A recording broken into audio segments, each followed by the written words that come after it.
बनकटा थाना क्षेत्र के अलग अलग जगहों से पुलिस ने चोरी की 5 मोटरसाइकिल समेत एक लॉक तोड़ने वाला चाबी के साथ 4 अभियुक्तों को इंगूरी सराय रेलवे ढाला के समीप से गिरफ्तार कर लिया। गिरफ्तार अभियुक्तों की शिनाख्त विशाल कुमार गौड़ पुत्र राजेश गौड़, उम्र करीब 19 वर्ष, निवासी पांडे गोंडी थाना गोटनी, जनपद सिवान बिहार, रतन शर्मा पुत्र वीरेंद्र शर्मा, उम्र करीब 19 वर्ष, निवासी पांडे गोंडी थाना गुटनी, जनपद सिवान बिहार, धनंजय कुमार पुत्र चंद्रशेखर प्रसाद, उम्र करीब 20 वर्ष, निवासी पंडितपुरा थाना बनकटा, जनपद देवरिया, विशाल कुमार यादव पुत्र रामनाथ यादव, उम्र करीब 22 वर्ष, निवासी कुम्हाचक थाना बनकटा, जनपद देवरिया के रूप में हुई है। पुलिस ने अभियुक्तों के खिलाफ बीएनएस धारा 317(2),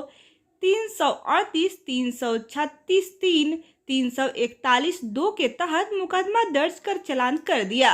गिरफ्तार करने वाली टीम में प्रभारी निरीक्षक संतोष कुमार सिंह, वरिष्ठ उप निरीक्षक जयप्रकाश दुबे, उप निरीक्षक राघवेंद्र सिंह, उप निरीक्षक श्री आलोक रंजन सिंह, उप निरीक्षक श्री सुशांत पाठक, कांस्टेबल सज्जन चौहान, कांस्टेबल सर्वेश त्रिपाठी, कांस्टेबल रवि राय, कांस्टेबल सुनील सिंह, कांस्टेबल राकेश तिवारी शामिल रहे।